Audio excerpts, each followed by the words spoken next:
L'impérium de l'humanité fut fondé par la force des armes. Et ce n'est que grâce à ces armes qu'il maintient l'intégrité de ses domaines. Tandis que résonnent les rires moqueurs des dieux sanguinaires, la galaxie est revêtue d'un sombre linceul. Engagées dans une guerre sans fin, les armées de l'empereur continuent de lutter ardemment. Cependant, ces batailles sont de moins en moins livrées pour coloniser de nouvelles planètes, mais simplement pour que survive l'impérium.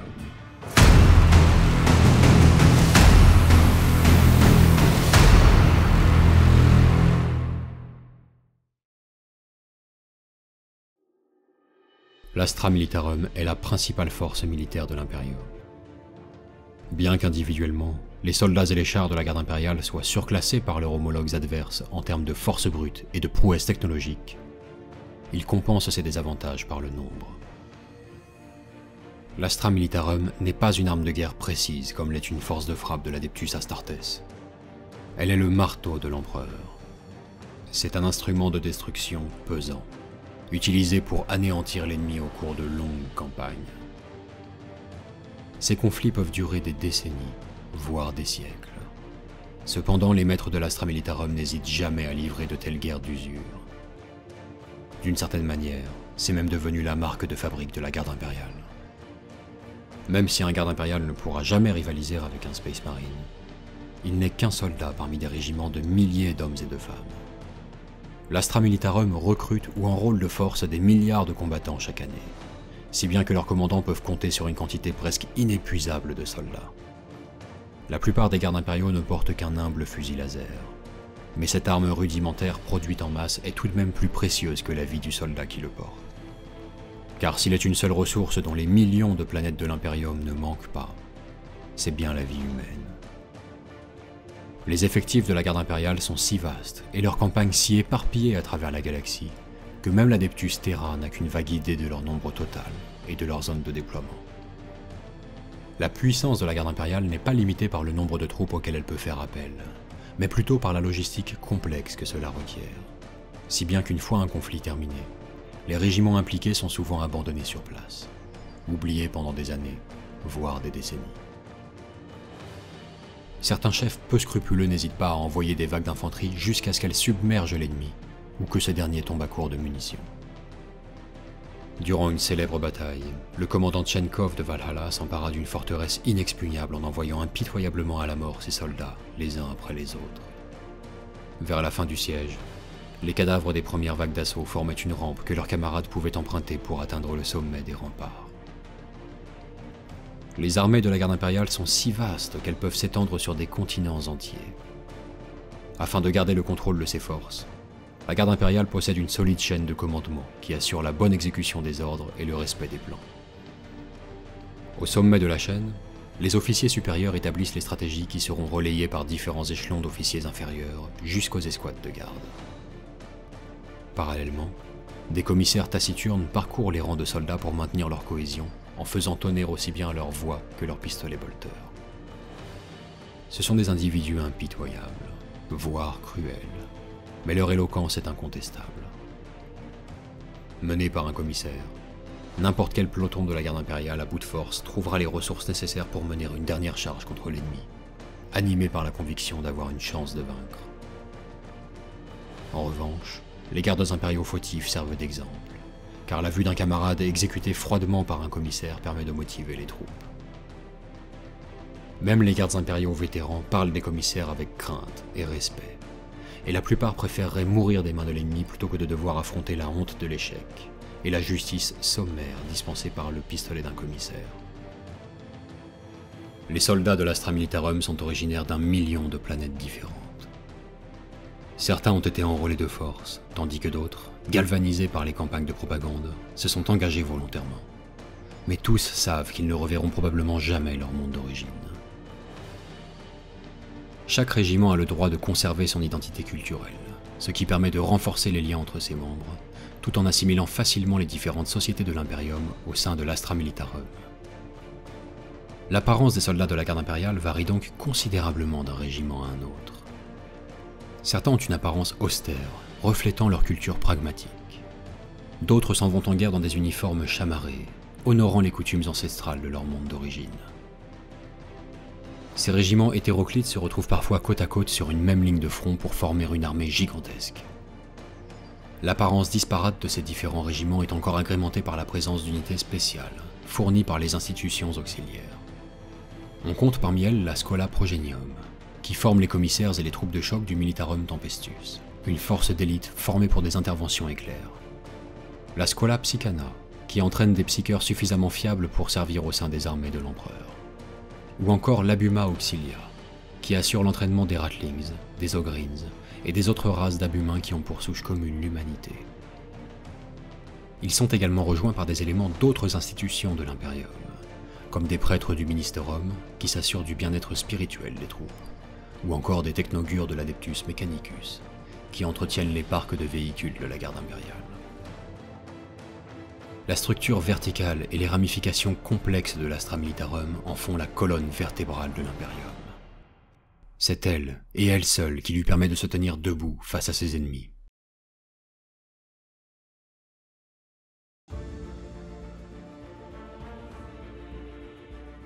Les membres de l'Adeptus Astartes sont des soldats génétiquement améliorés. Des armes vivantes, sélectionnées au sein de l'humanité, et transfigurés par les arcanes d'une science ésotérique. Ils se tiennent à l'écart de ceux qu'ils protègent. Par bien des aspects, ils ont renoncé à l'humanité afin de mieux pouvoir la défendre.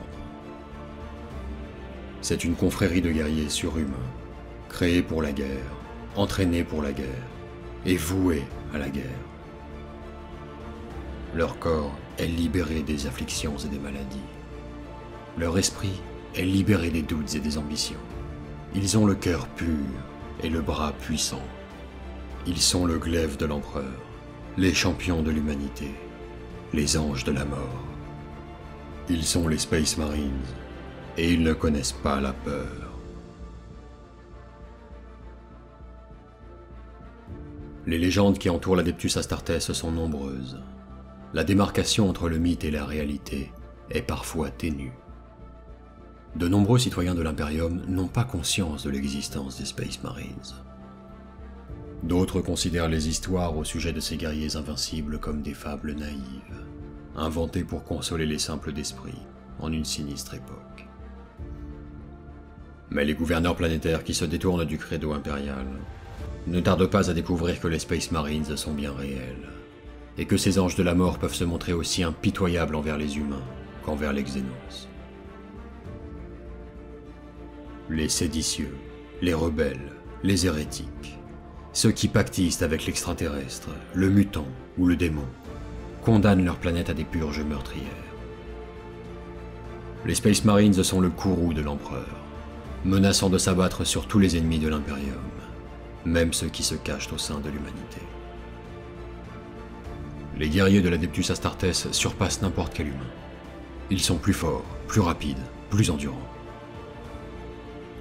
Le secret de leur nature post-humaine réside dans des manipulations génétiques complexes et l'implantation d'organes supplémentaires. Ces implants stimulent la croissance musculaire, l'ossification et de nombreuses autres fonctions biologiques. Ce sont ces organes progénoïdes, couplés à un psycho-endoctrinement intensif, qui transforment un humain ordinaire en Space Marine.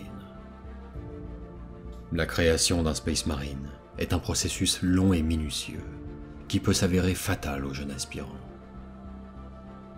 Si le néophyte y survit, il recevra un second cœur auxiliaire, un troisième poumon, et divers organes et glandes qui amélioreront ses capacités physiques et cognitives. Les Space Marines ayant achevé leur transformation ne sont plus vraiment humains, ni par le corps, ni par l'esprit. Chacun d'entre eux a la force d'une dizaine d'hommes, et le courage d'une centaine. Leur sens aiguisé leur procure des réflexes foudroyants, ainsi qu'une acuité visuelle et auditive phénoménale. Leur constitution améliorée leur permet de vivre plusieurs siècles, de résister aux pires épidémies, ainsi qu'aux plus graves blessures, et leurs besoins en sommeil et en nourriture sont négligeables. Ils peuvent respirer sous l'eau, et même survivre dans le vide spatial. Ils peuvent encore cracher de l'acide, ou assimiler la mémoire d'un autre individu en mangeant sa chair. Quand vient l'heure de la bataille, ils arrivent depuis les cieux à bord de leurs aéronefs ou modules d'atterrissage. Ils arborent fièrement leurs armes et armures, dont chacune d'entre elles est une relique sacrée. Des ports connectiques situés sur leur torse permettent de relier leur armure énergétique directement à leur système nerveux, de sorte qu'elles suivent chacun de leurs mouvements et forment une seconde peau en adamantium. Par le feu et par le fer, ils apportent le châtiment de l'empereur à leurs ennemis. Subjugués par leur propre fanatisme, les Space Marines perçoivent les rugissements de leurs bolteurs et de leurs épées tronçonneuses comme une musique sainte, et y adjoignent leur voix en récitant des versets liturgiques. Les forces de l'Adeptus Astartes se sont éparpillées à travers toute la galaxie et organisées en petites armées autonomes appelées chapitres. Chacun de ces chapitres dispose de sa propre flotte spatiale, de son héraldique et d'une identité à part. Au fil des siècles, certains chapitres ont disparu, tandis que de nouveaux ont été fondés. Les chapitres originels sont plus anciens que l'Imperium lui-même. Ce sont eux qui menèrent la Grande Croisade et ramenèrent les colonies humaines isolées sous l'égide de l'Empereur. Ces chapitres ne représentent plus qu'un fragment des vastes légions astartes d'autrefois. Mais leurs faits d'armes sont légendaires, et ils honorent toujours leurs coutumes et leurs traditions martiales millénaires. D'autres chapitres, créés plus récemment lors de la fondation Ultima, sont entièrement constitués de Space Marines Primaris, une nouvelle génération d'Astartes, plus robustes et mieux équipés encore que leurs prédécesseurs. Ces derniers furent à l'avant-garde de la croisade Indomitus, menée récemment par le primarque Robout Guilliman. Et ils incarnent une lueur d'espoir, tandis que l'Imperium connaît son heure la plus sombre. On estime qu'il existe 1 millier de ces chapitres dans la galaxie, et que chacun d'entre eux ne comprend lui-même qu'un millier de Space Marines. Il y a donc moins de Space Marines qu'il n'y a de planètes à travers l'Imperium. Malgré cela, l'Adeptus Astartes est en mesure d'accomplir sa mission.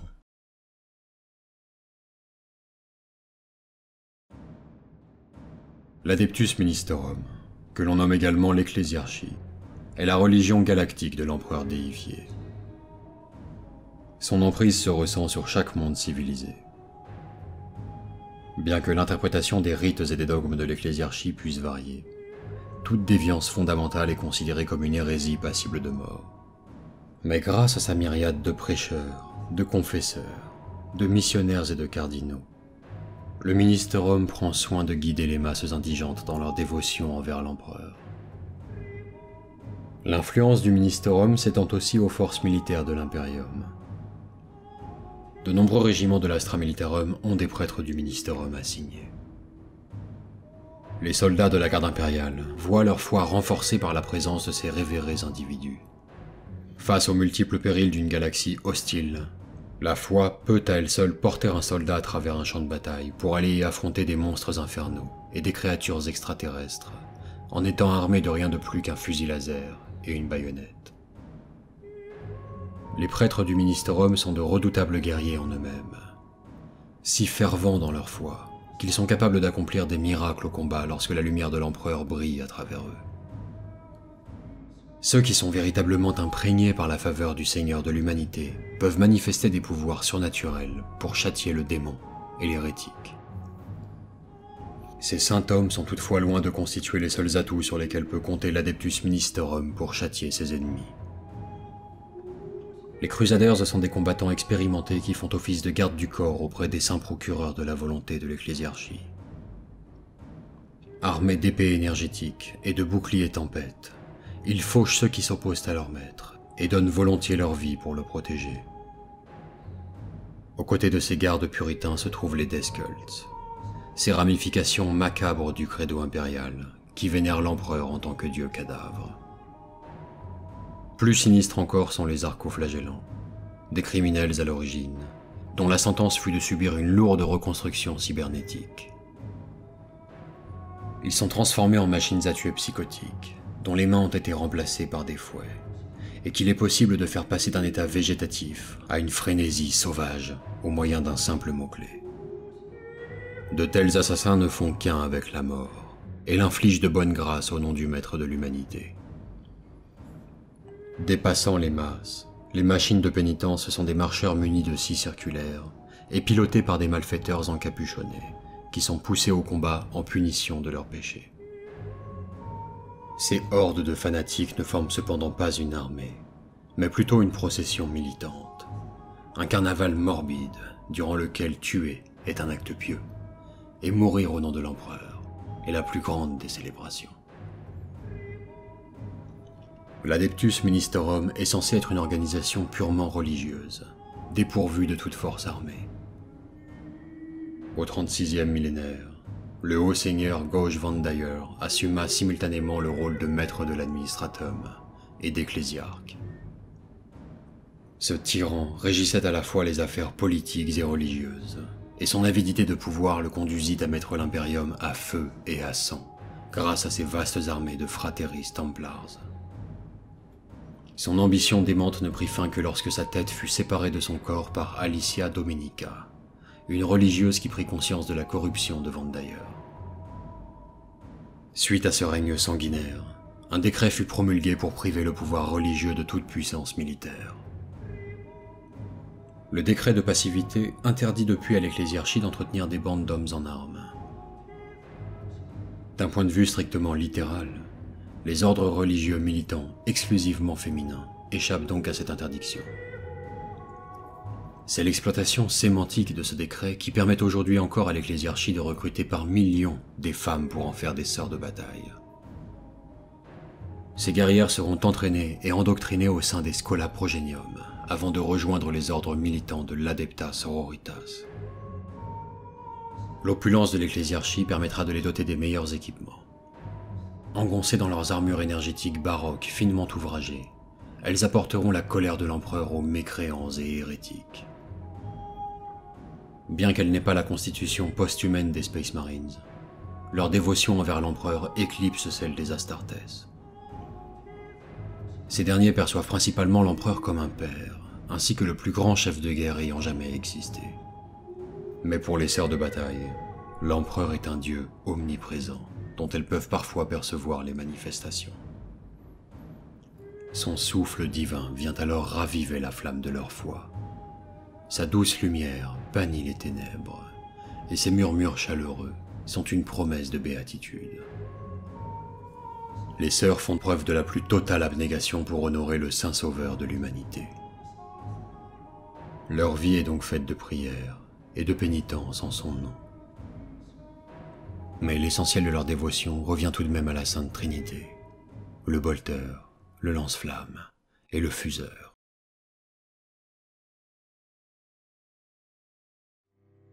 L'Inquisition est nimbée de mystères, de ses origines jusqu'à sa structure organisationnelle, en passant par la limite de ses pouvoirs ou de sa juridiction.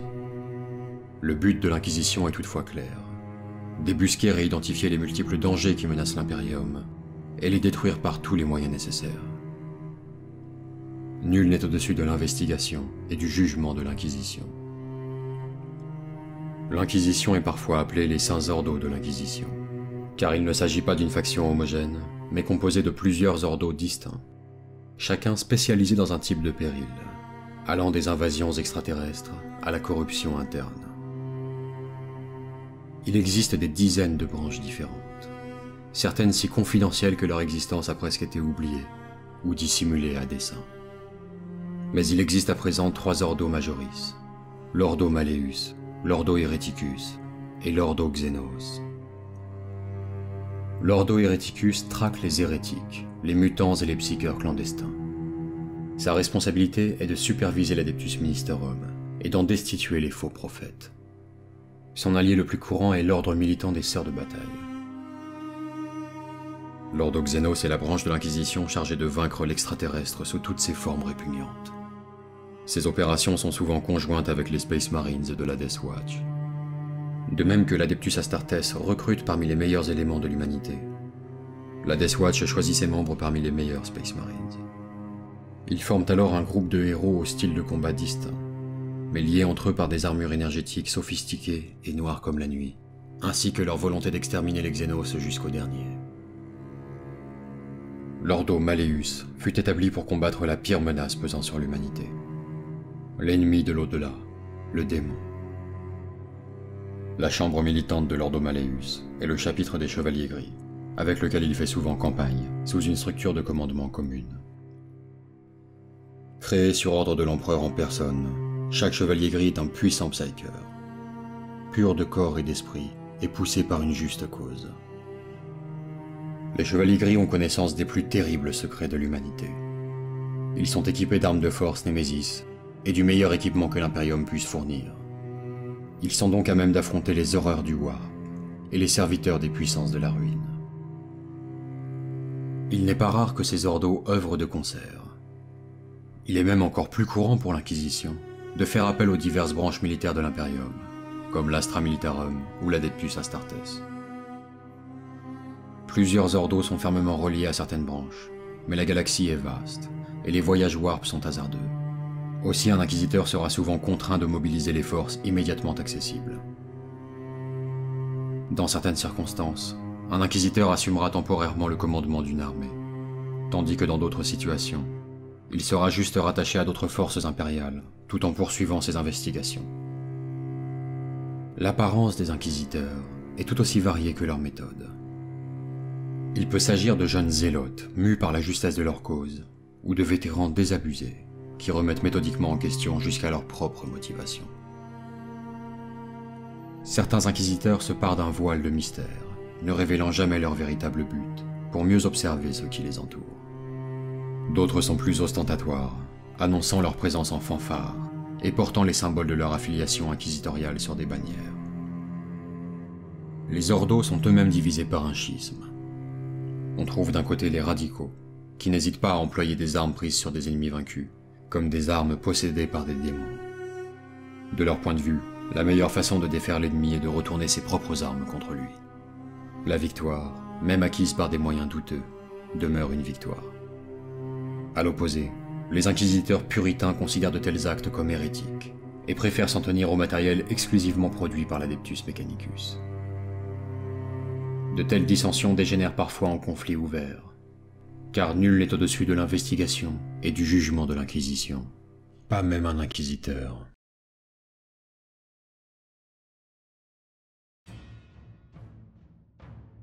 L'Adeptus Mechanicus est une organisation ancienne et puissante, dont les racines remontent à la fondation même de l'Imperium. Avides et ambitieux, les technoprêtres de Mars sont convaincus que le savoir, c'est le pouvoir. Mais la manière dont il conviendrait d'employer ce pouvoir est une toute autre question.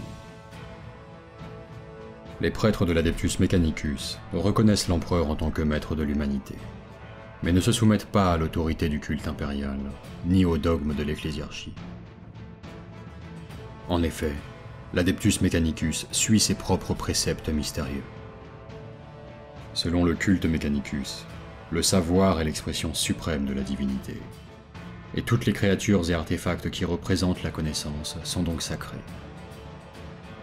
L'empereur constitue pour eux l'objet ultime de vénération, car sa compréhension est immense.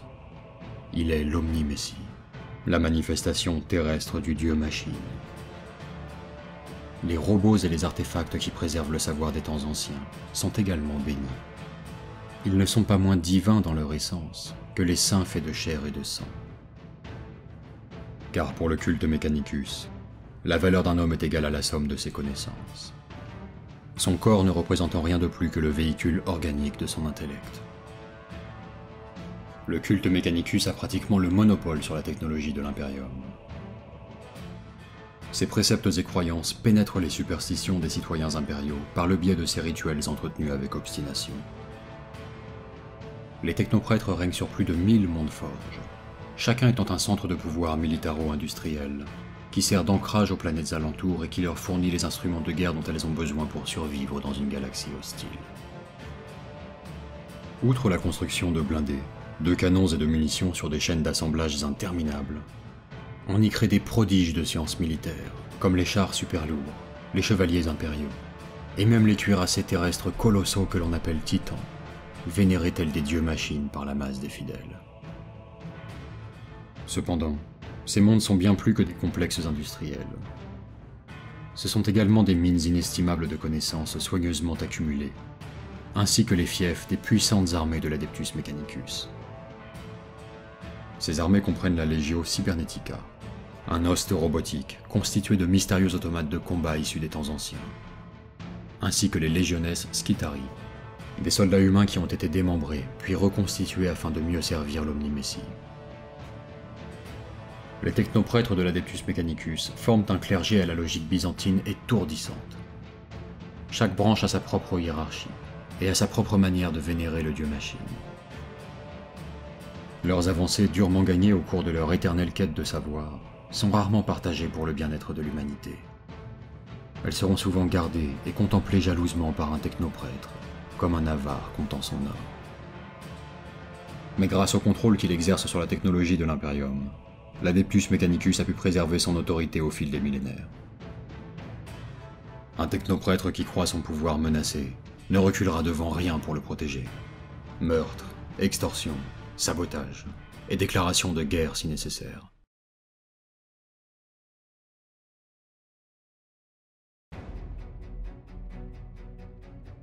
Les chevaliers impériaux sont un legs des temps anciens. Leur héritage est aussi riche que l'héraldique qui orne leur blindage, car chaque chevalier est un survivant de l'ère des luttes, une relique passée de génération en génération. Jadis, eux seuls protégeaient l'humanité.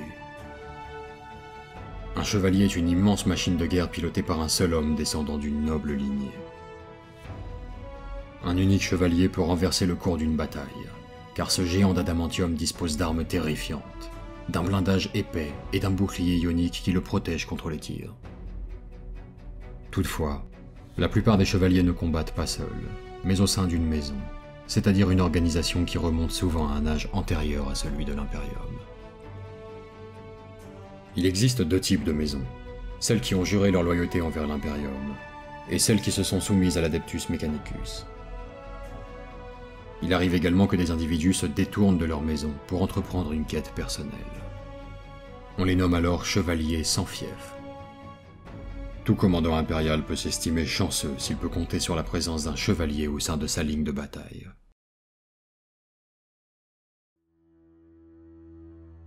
Muettes comme des tombes, les Sœurs du Silence arpentent les champs de bataille.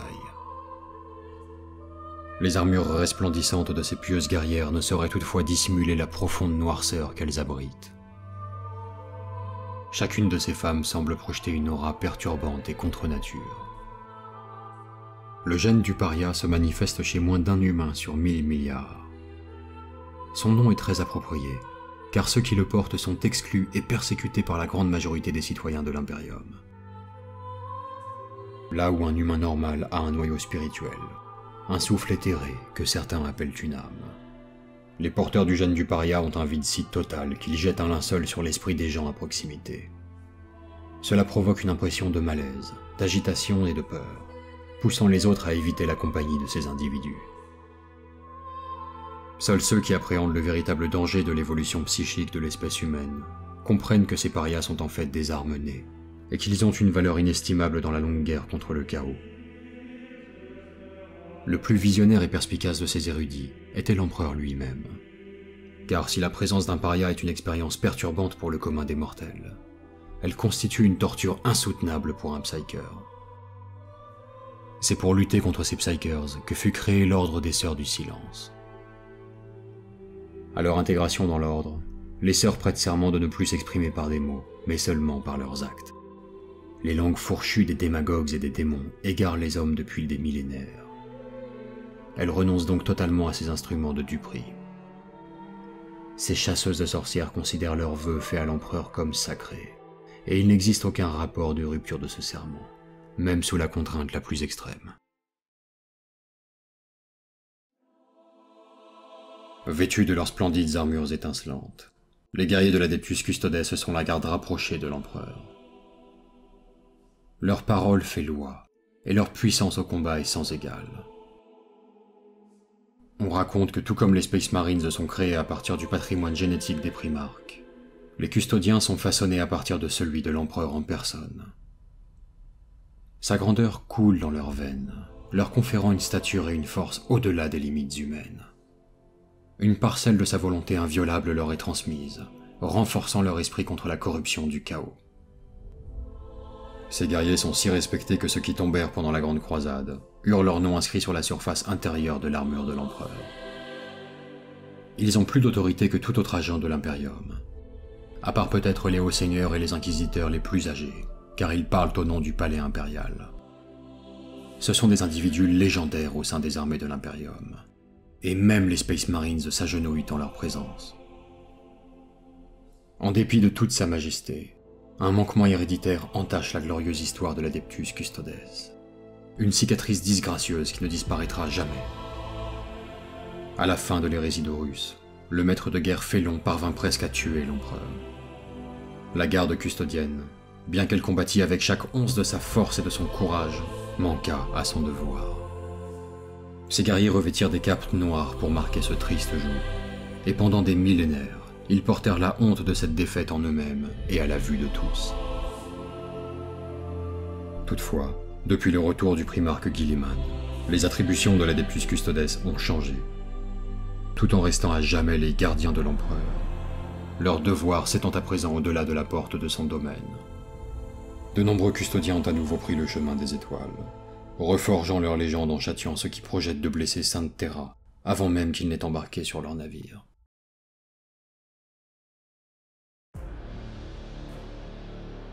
Cerné par d'innombrables extraterrestres, hanté par des créatures de l'au-delà, et rongé en son sein par les traîtres, l'humanité lutte dans les ténèbres sans pouvoir vaincre.